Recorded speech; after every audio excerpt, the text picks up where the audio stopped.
The beautiful thing about Thanksgiving is it's an opportunity for us to be able to thank God and thank Jesus for him showing up, his faithfulness, that it endures forever. And he's been so good to us. And I want to put you on the spot just a little bit while we continue to maybe figure out our sound stuff. Would you let everybody in this room know how you're thankful today in one word? And so we're going to just kind of popcorn it around just a little bit. And so we'll kind of start here in the front. And I see our friends Joel and Sheila that are here all the way from Sacramento area. And you came home for Thanksgiving. I'm thankful for you guys. But what are you thankful for this Thanksgiving? We'll just kind of have this side of the room. Just pop it out. What is it? Family, friends. Family, friends, and food. All right, we got the 3 F's covered there. What else we got? The Ducks being number 1 in the nation right now. We're thankful. What is it? Shelter, good. Health, okay. In the middle here, this section over here, what are we thankful for? Grace, Jesus, forgiveness, all good answers. Salvation, pickleball, the great sport of pickleball. Yeah. Anybody over here, what are you thankful for? Jobs, employment, yes, thankful for that. Anybody else? Oh, I'm glad that you're thankful for me, and I am glad that we live in the USA. Yeah, grateful for our freedoms. This morning, I wonder if you would let that be a carry-on throughout this day and this week, and that you would articulate what you're thankful for. Thank God for his goodness, but maybe you would thank your spouse, or thank your teenager for obeying faster. Thank your boss or your coworkers. Thank your sons and your daughters. Let's be a people that are grateful, people that are thankful. I'm thankful that I've already experienced 3 Thanksgivings, and it's not even Thanksgiving yet. I've had 3 turkey dinners in the last 3 weeks, and before you think that I'm a glutton, let me just bring some context to that. Some of you know that I was in Indonesia for 12 days, and I got to share Thanksgiving dinner with 40 of the Compassion First staff in a beautiful setting in an upstairs restaurant where there was authentic, real turkey.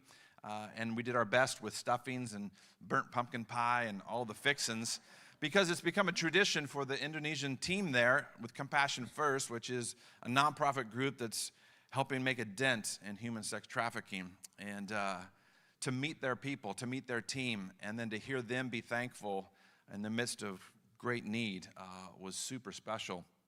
And then just a few days later, I was at a shelter where 14 girls that had been rescued between the ages of 10 and 20 years old prepared Thanksgiving for our team of 14. And to see the giggles and the joy from these girls as they got to sing songs. In fact, that second song we sang this morning, The Goodness of God, Running After Us, they sang that. And when you hear 14 girls that have been rescued from sex trafficking sing songs in English about how good God is and how he's chasing after them, it brings a whole other perspective to the song. And so we got to eat turkey and more burnt pumpkin pie, and with that was served, of course, not just mashed potatoes and gravy, but rice, because we had rice at every meal. And then we had about 5 different varieties of fish at the Thanksgiving meal, too. So I don't know if anybody's planning on some fish this Thanksgiving, but I'm grateful for provision. I'm grateful for Jehovah Jireh, our provider. How many like that first song we sang today? He's our Nisi, our Rapha. He's our Shalom. And if you don't know what those all are, you can look them up. But Jehovah Jesus is all that to all of us. And he can make and meet the needs that we each have. So rejoicing in that. Friday night, Stacy and I hosted about 25 area pastors from Salem, Willamette Valley, Dallas, Monmouth, the coast. They all came and collided at our house, and we had Friendsgiving with a bunch of pastors. And so I've had 3 Thanksgivings, and that's why I'm in my puffy coat, because I'm feeling extra puffy today. But that's a lot of salt, you know. That's just a lot of. I'm gonna have one more. I'm doing 4 Thanksgivings this November, and then I'm stopping. I'm stopping until Christmas. Well, I want to show you a slide, because this slide depicts where we're going today in our finale as we kind of round the bases. Boy, I tell you, Steve Mickle and Foch Fuller and Aaron Morales did a great job getting us to first, second, and third. And I hope to bring you home today with the series that we've been in called Love Your City. And this is Salem. This is our city of Shalom, where there are great needs. And you just met some of our local partners at Hope, Union Gospel Mission, Church at the Park, Be Bold, the Salem Free Clinic. People that are on the front lines trying to make a difference and help serve the needs of our city, help love our city. And it's not just reserved for these folks here. It's all of us. And I know there's other ways that you're serving this city. You know, the scripture says that if we bless our city and our city prospers, then we are blessed. And so it's a good thing to not curse our city, but to pray and bless our city. And it's been the whole month of November that we're trying to help establish this is our place. This is where we live. This is where we've been called to build homes and settle down and settle in. And I'm grateful for the way that Steve talked about place, and I'm grateful for the way that Foch helped us to know our identity in Christ, because when we know who we are, we can then be who we need to be to our neighbors. And I'm thankful for Aaron last week, and you know, Pastor Aaron's been with us for almost 9 years, and he's not in the room, so I'm just going to say this, but he can preach. But last week might have been my favorite sermon he's ever taught and preached here at Gateway. And so if you missed it, YouTube it, gateway4.com it. Go and listen to that prophetic word. Let me read the scriptures that he talked about in Jeremiah 29. And if you can quickly open there, you can. We don't have these up on the screen, but these are the words of the weeping prophet. When he says in chapter 29, before that famous verse 11, "For I know the plans I have for you, plans for a future and to hope and prosperity, not to hurt you or harm you." But before all that comes, we hear these words. "This is what the Lord Almighty, the God of Israel, says to all those I carried into exile from Jerusalem to Babylon. Build houses and settle down, plant gardens and eat what they produce, marry and have sons and daughters, find wives for your sons and give your daughters in marriage, so that they may have sons and daughters. Increase in number there, do not decrease." Remember this emphasis? And then it reads, "Also seek the peace and prosperity of the city to which I have carried you into exile. Pray to the Lord for it, because if it prospers, you too will prosper." We're believing that our city of Shalom will prosper.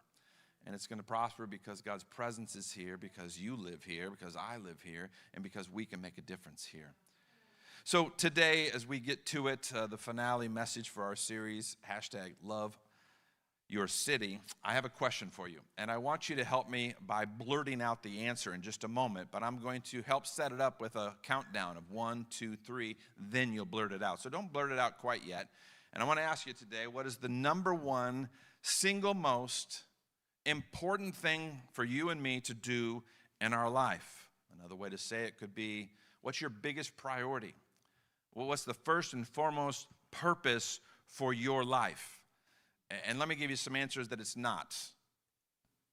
It's not to graduate from high school. It's not to make your first $1 million. It's not to even get married or have children. It's not to do all those things. And so I wonder today, on the count of 3, what is your number one purpose in life?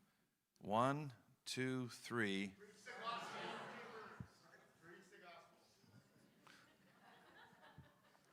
I have some work to do. It's to love the Lord your God. And we're going to talk about that today. But there's a second command.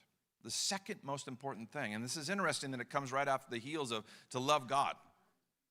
And the very next thing, the second most important thing, and I think it's timely this Thanksgiving week that we put this into practice, and the answer we find in the New Testament books of Matthew, Mark, and Luke. All 3 gospel writers here will talk about it. Some of you know it as the Great Commandment, or the greatest commandment.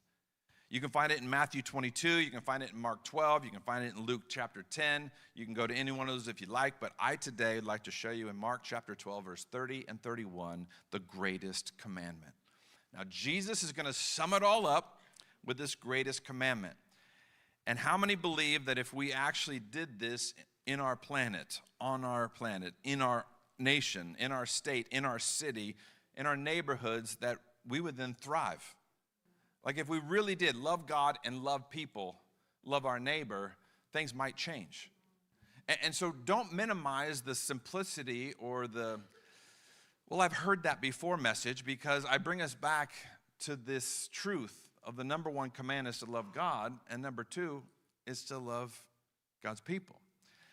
And maybe we're okay with number one and we're struggling with number two, or maybe we're all right with number two but still struggling with number one. And I would submit to you today that you really, if you do one, number two is going to happen more naturally. And so let me read Mark chapter 12, verse 30. It says this: love the Lord your God with all your heart, with all your soul, with all your mind, and with all your strength. That's the first. Those four things, love them. But then it says, secondly, when Jesus was asked by this lawyer, attorney, man of the law, what are the greatest? What's the number one thing that we're supposed to do? And Jesus responds to him with that first part, and then he says, secondly, the second is this: love your neighbor as yourself. There is no commandment greater than these. Now, if I asked you with a show of hands how many have heard of the greatest commandment, I imagine 98% of you probably have heard this before. But how are we with then following through and living out the greatest commandment? Because we are challenged with the daily life and the distractions and the frustrations that come our way to actually be able to put into practice the obedience of following the greatest commandment. Not to mention the second greatest commandment. And so let me clarify today what these two are. It's first and foremost to love one God. Let me add the one in there, because oftentimes we get into idol worship and we think, there's a lot of other things that can take the place of God. But I'm telling you, Yahweh is the one and only, the Lord Almighty. Love the one and only God. You see, we believe in our tradition that Jesus is the way, he's the truth, and he's the life. And he leads us to the Father. And we can have a relationship with that Father. It is not through other gods. It's not through other ways. It is that Jesus is the only way and the only truth. And secondly, that we are to love just a couple people when we feel like it and we're in the right mood. I would add this word in there, that we're to love all people. The homeless, the righteous, the sinners, the holy, the not so holy, the young, the old, those that have great need, those in our cities, those in our state, those in our nation, those in other countries, that we're to love all people. You see, the term that Jesus used for neighbor means the nearest one. And I want you to let that sink in today, because who lives nearest to you right now? I mean, if you walk outside your front door, could you name every person who lives within sight? And that might be your homework tonight. I mean, is it fair to say that if we're going to love our neighbors, those that are nearest to us, we might need to know them first? Because I could give a big general qualifying swoop of just love your neighbor. But there's more to that. It's maybe you rake their leaves. It's maybe you let their dog poop in your yard. Maybe it is you wave when they come into their driveway. Maybe it's that you smile and are nice to them when you see them. And I know, as a Pacific Northwest guy who lives in the rain and the cold, that this time of year, it's rare to see your neighbors. Because the garage goes up and the car goes in and the garage goes down, and maybe I'll see you when I see you, but I rarely see you. And so my big idea, or my purpose today, if you're taking notes, is this. This holiday season has the potential to be one of the most memorable if you notice the nearest. So this is what I want to unpack a little bit today, and I wonder if I could just have some truth and some honesty from the crew today with how many would say, with all authenticity, true, honest, be honest now, where are my rule followers? Oh boy. Okay. You default to kind of, I follow the laws, I follow the rules, I follow the speed limit, I follow the things that I've been instructed to do. Now that hand's coming down because that I qualified it there, sorry, but not to assume that if I didn't see your hand, you're the opposite, but how many are here today that would honestly say, I'm more of a rule breaker? Thank you for your honesty. I see a couple of hands are up, and then I see this kind of move.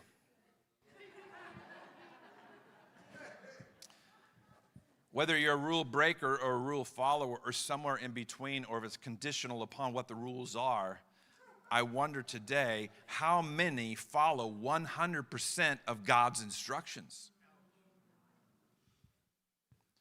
Because we may or may not drive 55, but I'm telling you that the Ten Commandments were made available in the Torah for the people of Israel so that they would be benefited, blessed. And yet they didn't do them. And we don't do them either. And though the first 4 are reserved for the intimacy and the knowledge of our God as sovereign, the last 6 are all about people stuff. And you might be all right with the first 4, but how about the other 6? And you might say, well, yeah, Pastor, I have not murdered anybody this week. But have you had adulterous, lustful, vain imagination?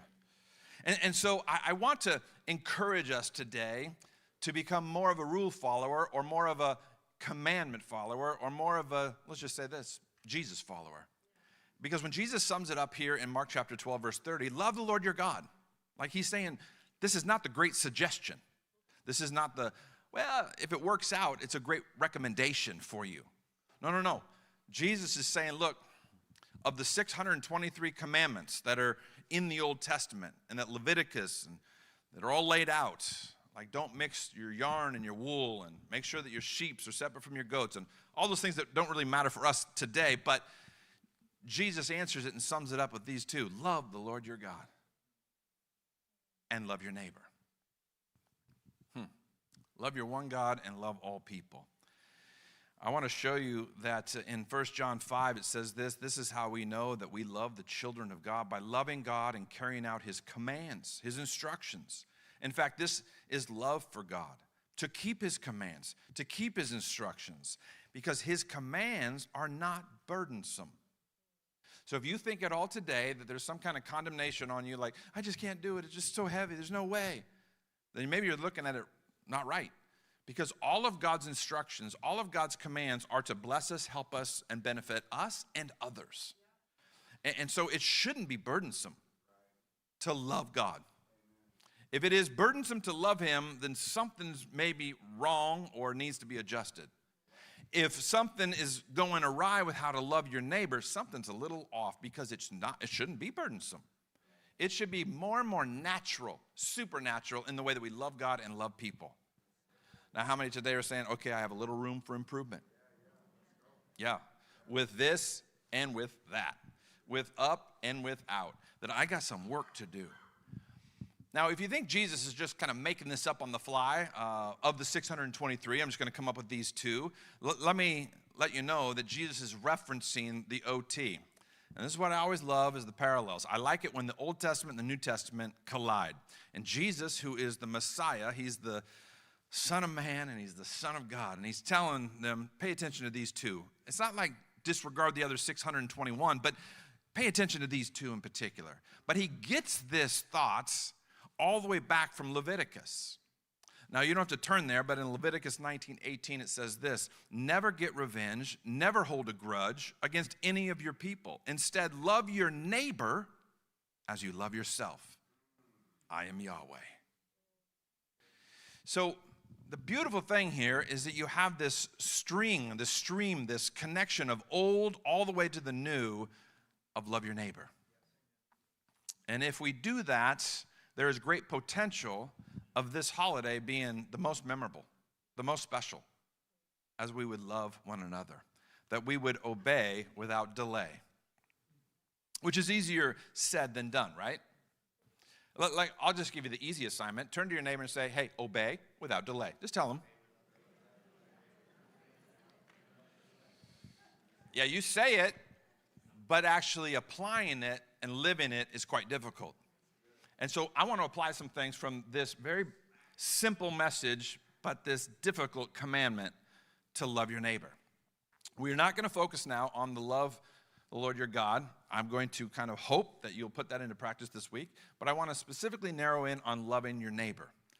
And I want to give us some application that will require our eyes, our hearts, and our hands. And the first is that we would look. We would notice the nearest. Now, unless you today are literally, physically blind in the eye, I'm going to give you the option to just find creative ways to then love your neighbor. But for those of you who can see me, how many see me today? How many fingers am I holding up? So you see me. Let me tell you just 2 ways that we can apply this message today. And I'm going to have to access my little pack. Some of you thought I really did gain quite a little bit too much weight in Indonesia or during the last 3 Thanksgivings, but I have my pack on. That's what's creating the puffiness, okay? You're wondering, wow, G, you got some weight on that midsection. I wanted to give you a visual illustration that hopefully you will not forget, because we need to improve on our eyesight with seeing the nearest. Some of us are spiritually nearsighted, some of us are spiritually maybe farsighted, but could we go to the optometrist today and get a new focus on noticing the nearest? Now, before I share what's in my special little pouch, how many would give me an example, could give me an example of what noticing the nearest, who would that be? Who would the nearest be? And nobody say neighbor, because I already told you, because that's what Jesus told us. But what is it like more specifically? Who's your nearest? Checkout line at Walmart. What was it? Co-workers. Spouse. Drivers making mistakes. The barista. Okay, I think you're getting it. You're seeing that to love all people, to notice the nearest, is basically like who you're with in that moment. So how about even just maybe putting this into practice today and not waiting for later or tomorrow? Like, who are you next to right now? And maybe now you're going to regret who you sat next to, but I wonder if you could just join me with being able to see them better. And so this morning, these are very special glasses. These glasses right here are supernatural glasses. These glasses will change everything. Be careful when you look through those glasses, because when you put those glasses on, oh, well, hi. You're one of God's. Oh, you're made in his image like me. Oh, I see you a little differently. I mean, you're more in focus. You and your needs now have come into a little different angle. And some of us could probably put on some God glasses a little bit more regularly to be able to see the other. Because they're all around. They're not just church at the park, and they're not just at the Union Gospel Mission. They are your baristas, and they are your coworkers and your employees. This morning I want to read from James chapter 1, verse 27. Jot this down and look at it later, but it says this: religion that God our Father accepts as pure and faultless is this, to look after the orphans and the widows in their distress. Friends, today, you're probably wondering why it took me so long to be able to say, what are you wearing today, Greg? It's awfully different than what I've ever seen you wear. I've never seen you wear a collar in all black, Greg. Has anybody been saying, like, what's up with Padre Gregorio today? And I don't know if I could quite accept what he has to say today, because he looks different today. Let me just tell you that Padre Gregorio 2 weeks ago was on an island in Mananatua, and I met the pastor, whose name is Jeffrey, and he's about this tall, and he wore all black, and he wore a collar. And yet this church was not liturgical, traditional, Catholic, or a church that I would think that would have that tradition, that religious maybe attire, if you will. And so I'm wearing this in honor of my Pastor Jeff friend in Indonesia, because no matter how you look, you got to get and see to the inside. You got to see past the collar, which is just a piece of paper with tape. You got to see more than just what you see with your eye, what you see with your just physical. This holiday season could be quite memorable if you notice the nearest and could look through the nearsightedness. That if we would be able to look through and see, oh, that is Pastor G, not Padre Gregorio. Because the minute I walked into that church and I saw Jeffrey with his big grin and his big smile, I judged him based on his attire. I'm like, whoa, wait, what? I thought we were in a charismatic, spirit-filled, we're going to sing and it's going to be an amazing kind of miracle type Sunday. You're in a black and white outfit. I don't know if this computes. And I started judging and criticizing with my eyes because of my religious background and because of my tradition. And then I'm telling you what, once they started singing and once he started preaching and once he started sharing, it's like my traditions were broke off. My religion was shaken off. So what I'm trying to just communicate, friends, is that it's not all in how we look on the outside, but that we would learn to look at the inside. Religion that God our Father accepts as pure and faultless is this: to look after orphans and widows in their distress, to see the homeless and the hurting, and to see our spouses and our kids, our neighbors and our bosses, to see the one that's nearest to us and be able to then maybe apply some kind of love toward your neighbor. Honestly, I'm not quite ready to unpack some of the stories from my time in Indonesia because I'm still integrating and threading the cultural experience that happened in my life that blew up my religion, blew up my perspective. And so it's going to have to get leaked over the next several weeks because I'll be a basket case if I start to tell you about what I experienced. Because when you go a long way away and you land on a place called Indonesia and then you see a 10-year-old who's basically my oldest granddaughter is going to be turning 10. And I see her and I meet her and her name is Savannah and she's got big dimples and she's the cutest little thing ever. And she's singing about the goodness of God. But she's been rescued from a trafficker just weeks prior. It's like, cannot compute. I cannot compute. And I look at her and I'm not trying to judge her, but I'm trying to figure out how to extend mercy to her because I've never seen that before. And we have that not just in Indonesia, but we have this along the I-5. And when you see the need, could you possibly consider how to meet the need? Because not all of us can go places and do different things, but we all can make a dent. And we can make a dent at Salem Free Clinic. We can make a dent at Union Gospel Mission. We can make a dent at Judson Middle School. We can make a dent with Be Bold. We can make a dent. But when I was in Indonesia serving the orphans and the widows and the distressed, I don't know if I've ever felt more like Jesus than I ever have. And sometimes it takes a middle-aged guy to go on a journey like that to be able to experience who Jesus really was. But re-entry, I'm in the Willamette Valley. How do I continue to see?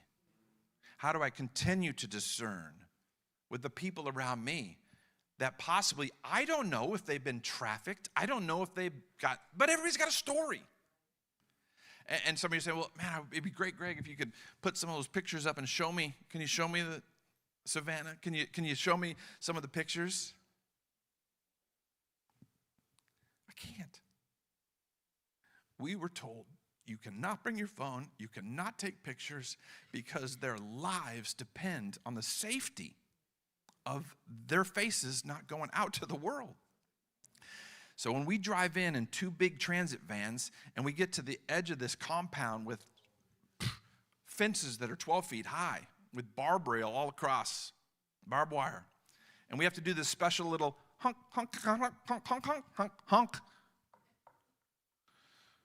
to be able to cue the surveillance crew and the videos and the guards that are on the inside, it's okay to open the gate.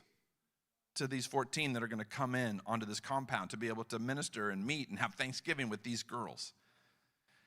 And the staff spouses don't even know where their spouses work. Like it's so under wraps, so QT, so secure, because you don't want their faces and names to go out because they're traffickers or because the court cases that they're in or because of the different high-level need that's happening. And so you go in and you have your heart just wrenched, and then you have to leave. And you have to get back in that van and leave that compound. And yet you can't share pictures, but share stories of the great needs. You see stuff with your eyes that changes your heart. And when you put on the God glasses, hopefully you see with God eyes. And secondly, I think if we're going to apply this message of love your neighbor, it requires not just seeing it, but maybe even touching it.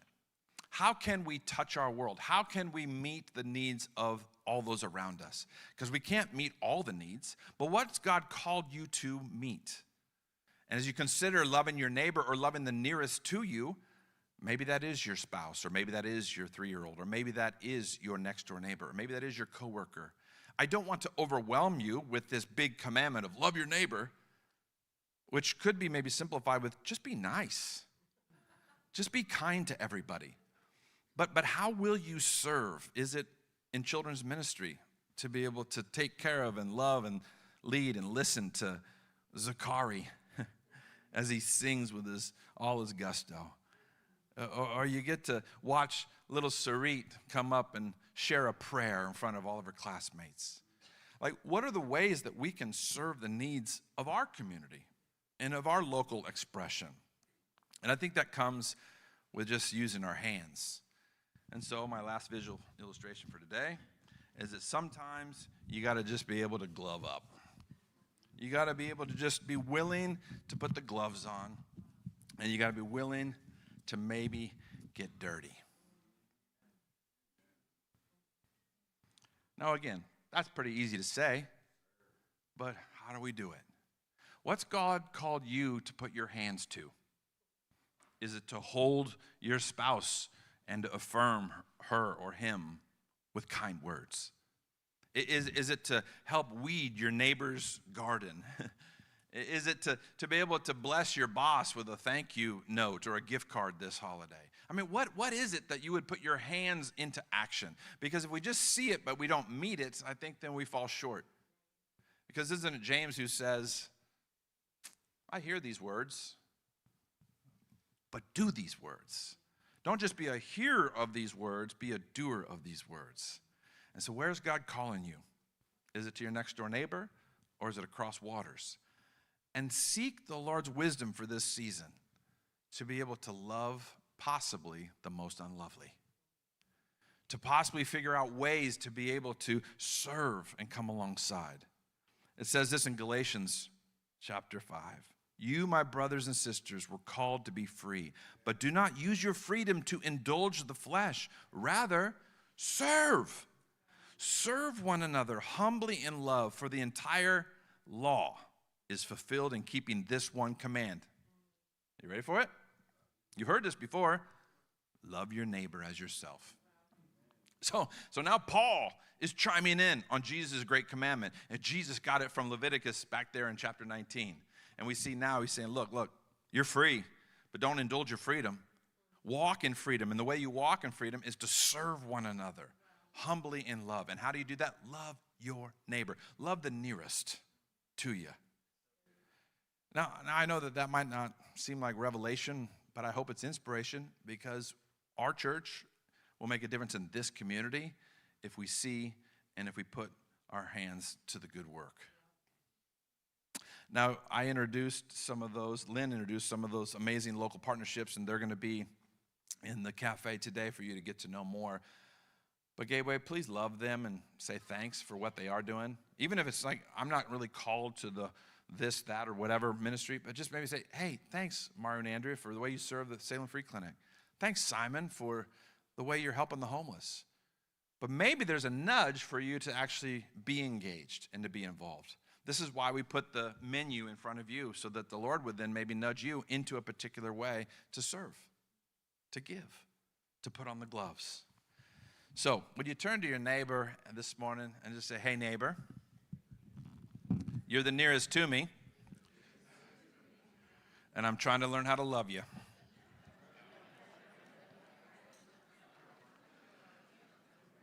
Please don't make it extra difficult, because I'm really trying, neighbor. I'm trying to see you. I'm trying to serve you. I want to apply this second commandment. I really want to do it. And if the look and the serve is maybe not enough for you, let me just speed through a couple other simple options for you that you could put into practice today. For the believers in the room that have neighbors, maybe an apartment, a condo, a townhouse, a retirement center, or a real home, wherever you live, could you begin to pray? Pray for your neighbor. Even if you don't know them by name, like that you would start speaking blessing on your neighbor. Oh, but Pastor Greg, you don't know about how bad my neighbor is.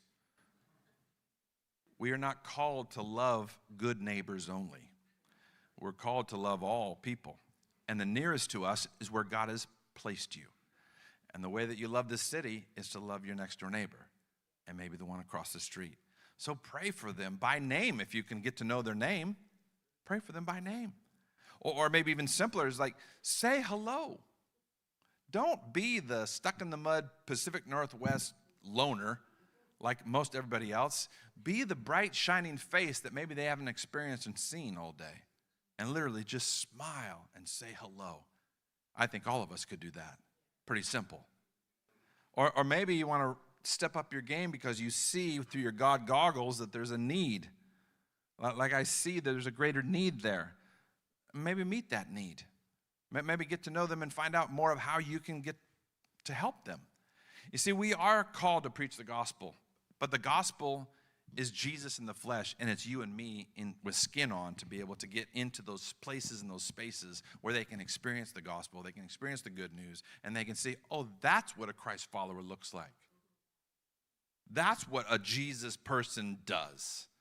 They don't just see it and never say anything, but they actually are here to help make something happen. And already, right now, maybe the Spirit's beginning to prompt you, encourage you, help you. And I want to encourage us to be able to look inside nuclear family, then look outside to your neighbors, and then maybe begin to go a little bit more expansive. But don't go win the world and lose your own spouse. Don't go out and travel so far away that you forget your own children.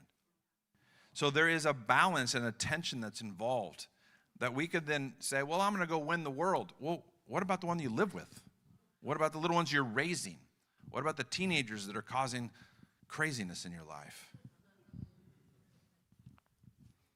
Here's another possibility this holiday, because Thanksgiving is coming and Christmas is coming. What if you hosted a party? Have somebody in my house?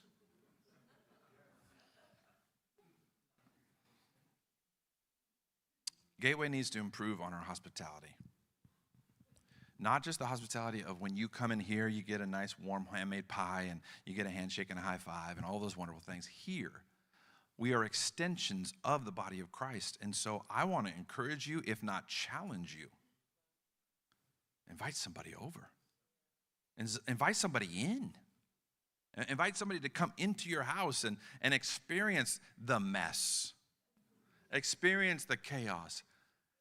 Because that's over a meal where you possibly can have your greatest impact. Like, and who invites anybody over anymore? Like, this is a lost art. Post-COVID, it's like, well, we don't do that anymore. Could I stand before you today and say, it's okay to do that again? Well, I don't have a nice house, or I don't know how to cook, or I don't. Look, there are excuse-making people, and there's progress-making people. And if you want to make excuses, okay. But I want to be and encourage you to be on the progress-making, love your neighbor-making kind of side of things, to where you don't have excuses. Maybe just start with your kids. Maybe start with me. Like, why does nobody invite me and Stacy over? No, I'm just kidding. Finally, just in thinking about loving our neighbors and getting to know our neighbors, is if you're not comfortable maybe sharing the gospel with them, you can get more comfortable, but maybe you invite them to church. Or maybe invite them to watch online and see how crazy things are or not. I mean, how many could probably put this message into practice this week? It shouldn't be that hard. It's certainly not burdensome. It shouldn't be. So may God grace you in the ways that you do that. Well, I want to finish with one more illustration and then a prayer over your life, because I have something else in my pouch. I was thinking about why I like Thanksgiving so much, and one of the reasons is that I like these two.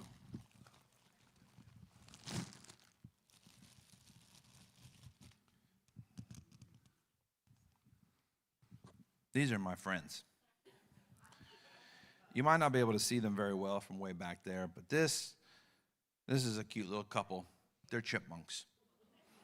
And what you can't tell is that they're salt and pepper.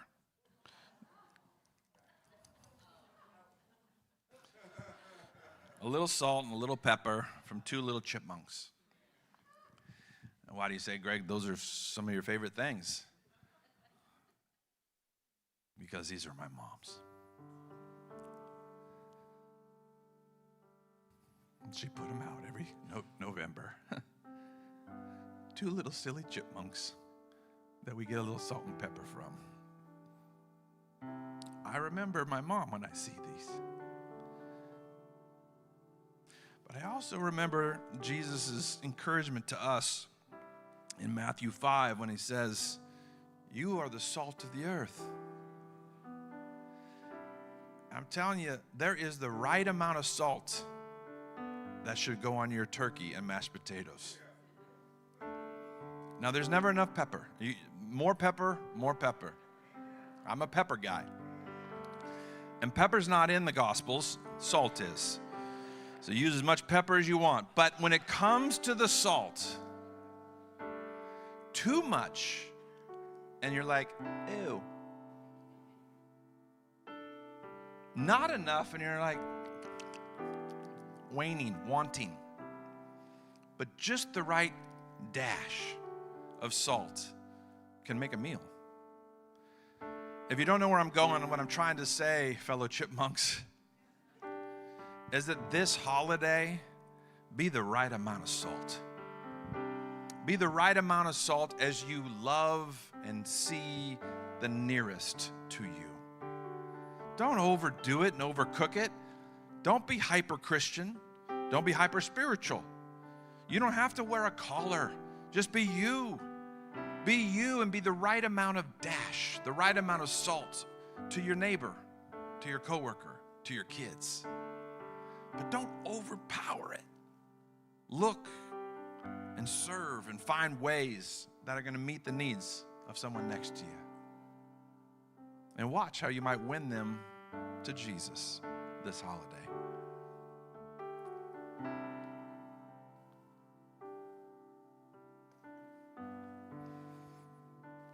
I want to bless you this morning out of Ephesians chapter 3. Would you all stand to your feet this morning? Thank you for indulging this rusty preacher. I haven't preached at all in November other than Indonesia, and I did that twice, and it was with an interpreter. And let me tell you, that rhythm is different because about every 4 words, you got to stop. And then they translate and do such a beautiful job, and then you're like, but then what do I say next? And if you've never done it before, it's very jolting and weird. And so I'm trying to get back on the bike a little bit today. If you're here for the very first time, hi, my name's Greg. I'm learning how to preach again, but I hope you hear my heart. I hope that you are seeing that the nearest to us is a lot closer than you think. And so listen and hear and receive these words today from Ephesians 3. I pray that Christ will make his home in you as you believe in him. Then you will know God's love very well. You'll be like trees that have roots which go down deep into God's love. that will make you strong. And then you will understand with all God's people how much Christ loves us. That love is very wide and long and high and deep. And so, Jesus, we thank you for that depth of love. With our eyes closed and our hearts open wide, we receive your love and we receive this message today. Not under any form of guilt or condemnation, but with growing conviction that perhaps we could love the nearest a little better. So I pray that you would help my brothers and sisters be the right amount of salt. Would you go up before us, Lord? Divine appointments, divine conversations, divine connections around phone calls and texts and Facebook messages, but even around the table on Thursday. Help us be like you would want us to be. Help us to see with the God goggles. Help us to lend a hand where we can for my friends that are here today and those that are watching and listening online. We pause in this moment, and I want to extend an invitation to you back to the first commandment. If you're here today and you've never said yes to the one whose name is Jesus, Yeshua, the provider, the healer, and you're ready today to say, look, I want to love the Lord my God with all my strength and all my heart and my mind. If that's you today and you want to start a relationship with him today, that's available. In just a moment when we exit, you can go to the yes wall and pray with some of our prayer team. But could I ask you to be bold and brave enough to just maybe lift your eyes and head and maybe even wave your hand if that's you that would say, yes, today I'm ready to say yes to the Savior, yes to Jesus. I want to honor and obey the first commandment, which will help me live out the second commandment. If you're here today and you made that decision, tell somebody. And now I want to invite you to all open up your eyes. Look up here. All right, fellow chipmunks. God's got something special in his holy pouch for you. His name is Jesus. He came to live and die and rise for you. So make sure that you don't hide him under all your stuff and become some kind of secret agent Christian. It's time to 007 up this holiday. It's time to be able to share and to show who you love, who you admire, who you've given your life to. This is our number one purpose. Love God and love your neighbor. So do it this week and have a happy, wonderful, memorable Thanksgiving. God bless each of you. We'll see you next week.